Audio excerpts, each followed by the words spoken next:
The poker players who are having the most fun in poker are the ones who are embracing a poker career. And if that doesn't sound fun to you, you probably have the wrong idea of what a poker career actually is. See, most people think that having a poker career means quitting your job, playing poker 50 to 60 hours a week, collecting trophies, moving up in stakes, and earning your way to the top of the game.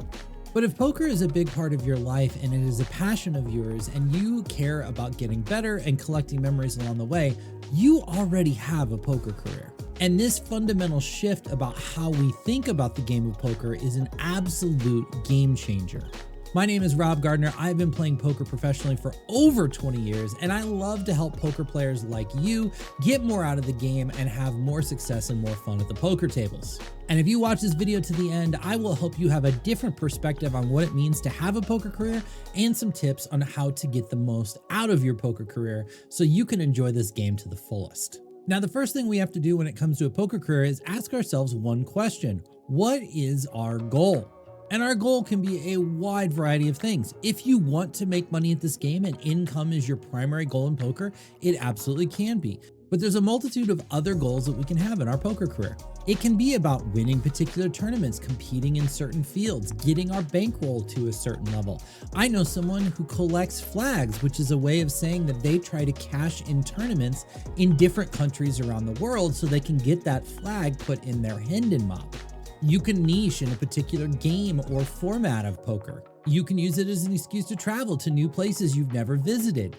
Or your goal can simply be to have the most fun you can possibly have. But answering this question is absolutely critical because this is how we now take the next step and allow ourselves to make our own personal goals. Once you shift away from the status quo of what a traditional poker career looks like and you start to set goals for yourself, you start to unlock more fun and more potential for your poker career. Because now you're not just playing for the sake of playing or competing for the sake of competing, you're going after a goal that you are specifically passionate about that will give you additional motivation, excitement, and joy as you chase your ultimate dreams in this game.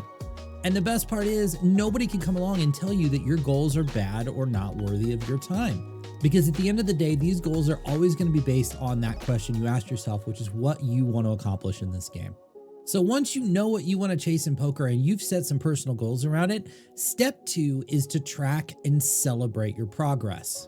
And this is a step that almost nobody is taking, even though it is so obvious. Let me ask you a question. What are your top 5 accomplishments in poker in the past year?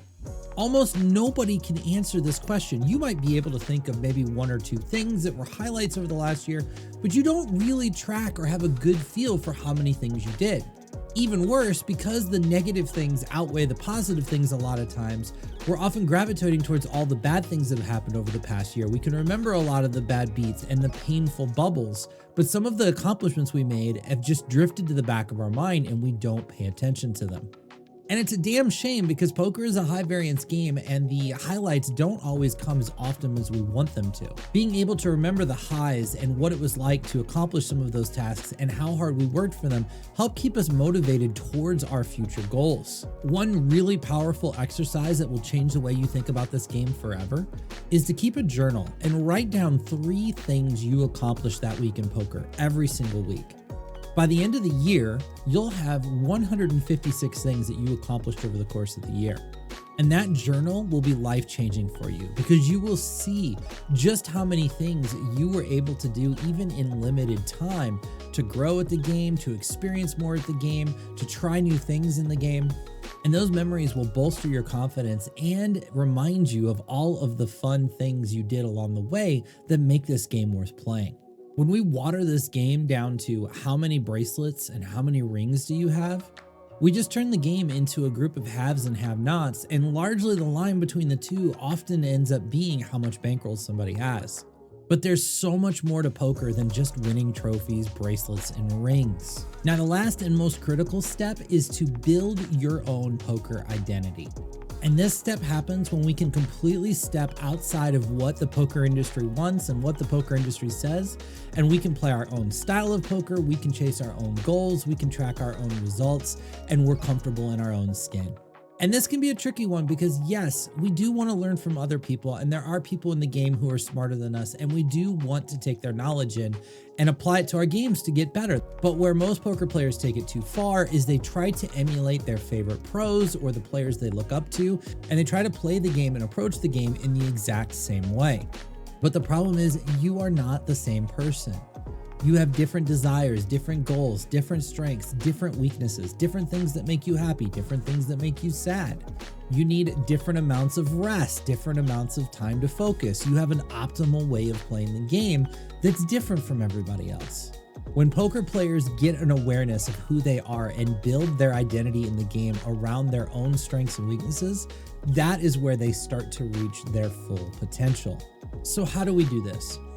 The key is to take a step back from everybody else you know in the game, your friends, the way that your family looks at you, and just ask yourself, if nobody was paying attention, who would I be in the game of poker? Would I be a cash game player? Would I be a tournament player? Would I be an online player? Would I be a live player? Would I play Hold'em or all of the games? Or would I focus in a particular game? Is the value of poker the game itself, or is it the friendships I'm making along the way? Is it the places the game allows me to visit?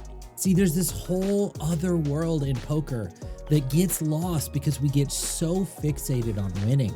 You know when you are perfectly aligned with your poker identity when there is no pressure. If you frequently feel pressure in this game, pressure to prove yourself, pressure to get a certain accomplishment, pressure to compete at a high level, then you're not in alignment with your poker identity. And whether that pressure is coming from other people or it's pressure you're putting on yourself is irrelevant. Now, yes, I understand some people perform better under pressure and they apply unnecessary pressure to themselves to play at a high level. I get that. But none of us got into the game of poker initially because we had our eyeballs on millions of dollars. We loved the game. And somewhere along the way, that love gets lost in all of the ambitious goals and unrealistic expectations that we have for ourselves. So I want you to be freed. Take a step back, realize that you have a poker career. It's your career, it's not anybody else's.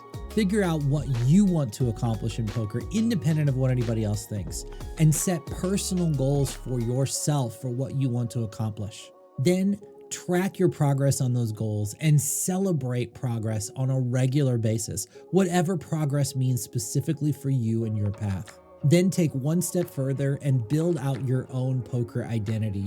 Be who you want to be in this industry and let nobody tell you otherwise. And if you can do those three things, you'll look back at the end of a long poker career and you will not regret any of the decisions you made. And you'll be grateful that you played this wonderful game. If you got anything out of this video, hit the like and subscribe button so you can get our weekly strategy videos here on YouTube. I also put daily videos up on Shorts that have tips and stories about my own personal poker career. And be sure to come back next week when we talk about what I would do if I had to start my poker career from scratch.